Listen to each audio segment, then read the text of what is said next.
इधर देखो, ये एक आइडेंटिटीज 3 बार लिखने लगो। अब मेरी तरफ देखो, इधर जीएसईबी वालों देखो, लॉस ऑफ एक्सपोनेंट्स पढ़ने हैं तुम लोग को।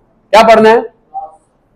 8th स्टैंडर्ड में ऑलरेडी पढ़ के आयो, फिर भी एक बार यहां पर काम के हैं, रिवाइज करवा देता हूं। इधर देखो मेरी तरफ,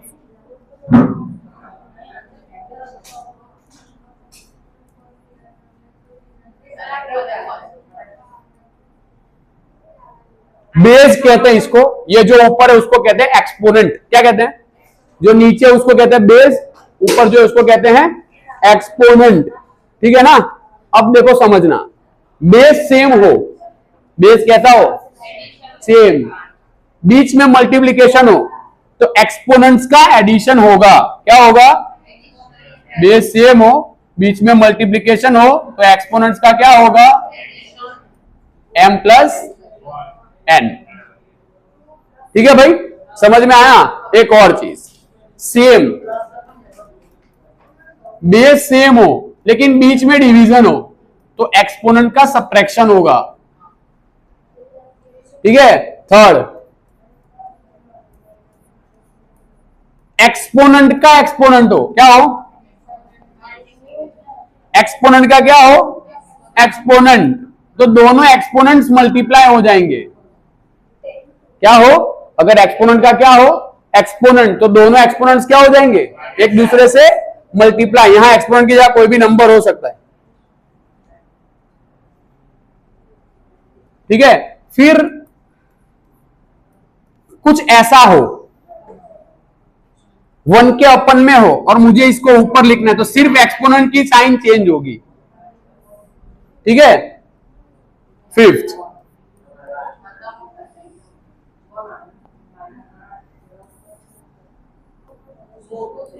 ऐसा हो और इसको मैं 1 के अपन में लिखूं तो सिर्फ एक्सपोनेंट की साइन क्या होगी? चेंज होगी। ठीक है?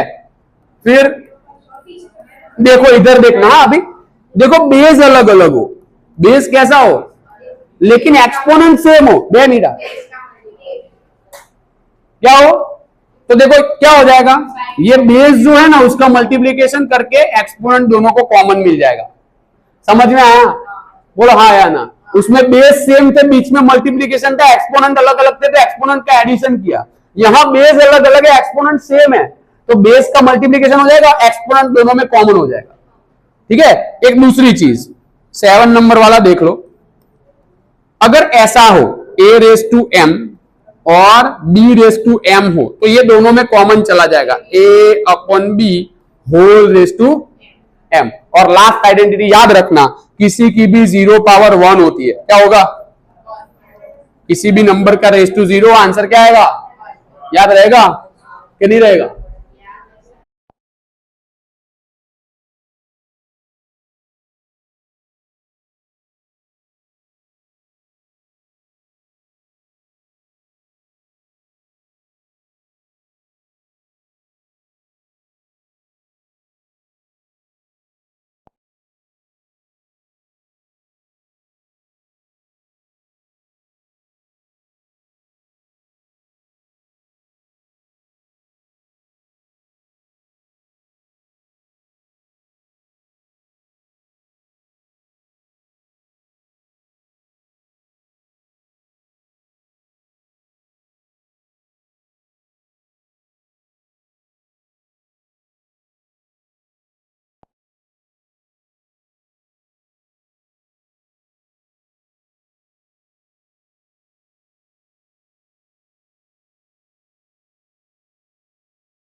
देखो अब क्या करना है, इस एक्सरसाइज में हमें क्या करना है, फाइंड करना है। कैसे फाइंड करोगे, ठीक है। तो देखो ये फर्स्ट क्या है, 64 रेज टू हाफ है ना ये, ठीक है। अब देखो करना क्या है, इस जो अपन में 2 है ना उसको एलिमिनेट करने का ट्राई करना है हमें।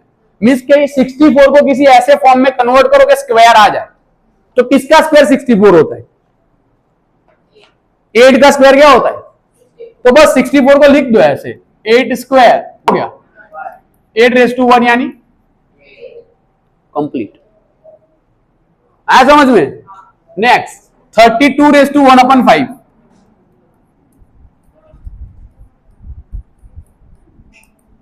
अब इसको भी कन्वर्ट करना पड़े, कैसे कन्वर्ट करना पड़े कि जिसकी पावर 5 आए, क्या है। तो देखो 2 रेज टू 5 करोगे ना तो आ जाएगा 32, ठीक है। तो ये 5 क्या हो गया, कैंसल, 2 रेज टू 1 यानी हो गया काम। समझ आया। नेक्स्ट क्या है, 125 रेज टू 1/3।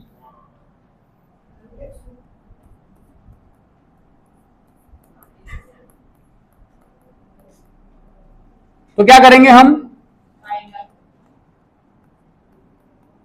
5 रेज टू 1 यानी ये आंसर। ठीक है भाई, समझ में आया, बोलो हाँ या ना सबको, है कोई डाउट, जाएं आगे। चलो चलो ये लिख लो। चलो भाई देखो, अब ये फर्स्ट क्वेश्चन हो गया ना, अब question number 2।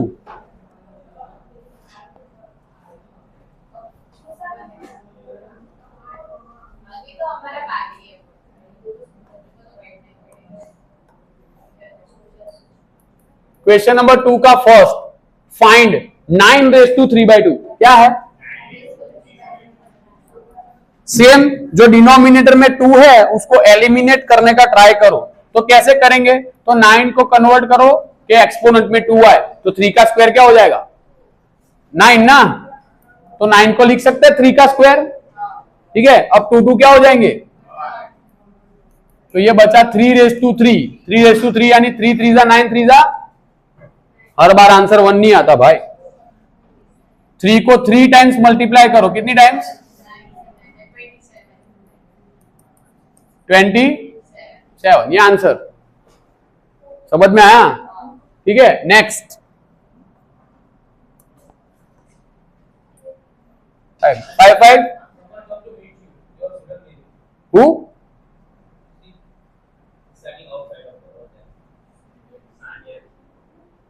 Sanya came, no? Tell her to sit there.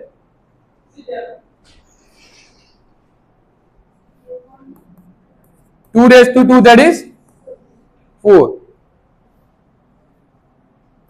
2 raised to 2 यानी क्या आ जाएगा 4 आ जाएगा, ठीक है। मुस्कान लिखना बंद करके इधर देख बेटा, लिखने का टाइम दूंगा मैं, हाँ, और नेक्स्ट टाइम पेज कट हो जाएगा। जब सर एक्सप्लेन कर रहा हूं ना तो यहां देखो, अच्छा ठीक है। देखो नेक्स्ट क्या है, 16 रेज टू 3/4। अब सेम 2 रेज टू 4 में कन्वर्ट हो जाएगा ये 16 यानी 2 raise to 4, 2 to 4 to 8 to 16।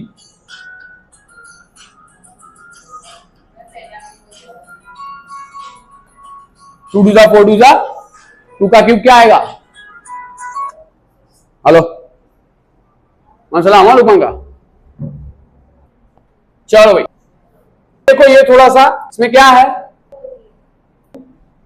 ना, उसको +1 यानी 5, ठीक है भाई, समझ में आया, ये answer done. Next question number 3 का फर्स्ट देखो क्या है, simplify for 2 raise to 2/3, 3 raise to 1/। अब देखो बेस सेम है, दोनों के बीच में मल्टीप्लीकेशन है, तो एक्सपोनेंट का क्या होगा, हाँ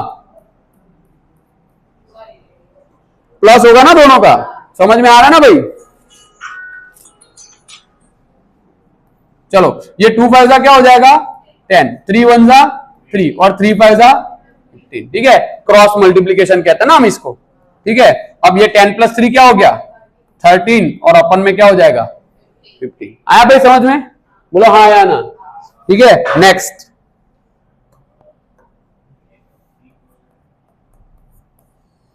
देखो क्या है नेक्स्ट, 1/3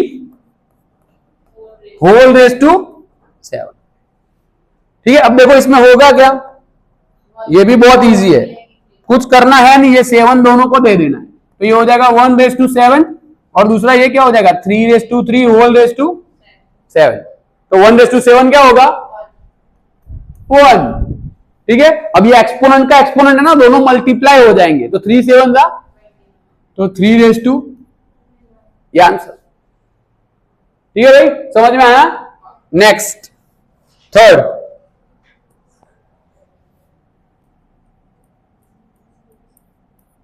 क्या है थर्ड, 11/1/2 अपन 11/1/4। ठीक है ना, देखो क्या करेंगे, दोनों का सब्ट्रैक्शन होगा ना, बीच में देखो बेस सेम है, दोनों के बीच में डिवीजन है, तो 1/2 - 1/4। चलो 11, देखो ये 1/2 - 1/4 करो ना, है ना, तो हाफ में से क्वार्टर जाए तो क्वार्टर बचे, तो 1/4 रहेगा। ठीक है, लेकिन हम सिंप्लीफाई करते हैं, देखो कैसे, 4 1 जा 4, 2 1 जा 2 और 2 4 जा 8, तो ये 11, 4 - 2 क्या हो जाएगा 2/8, 2 4 जा 8, 11/1/4 पता है। सामने वाला क्लास में देखो ना, आया 2 मिनट को। ठीक है भाई, समझ में आया।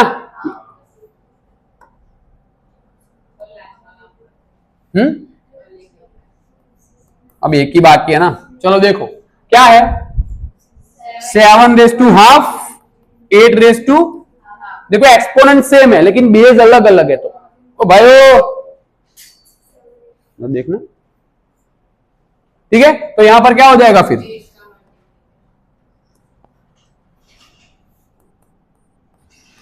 दोनों का मल्टीप्लीकेशन करके एक्सपोनेंट क्या कर लो कॉमन, तो 7 8 जा 56/2, हाँ हो गया।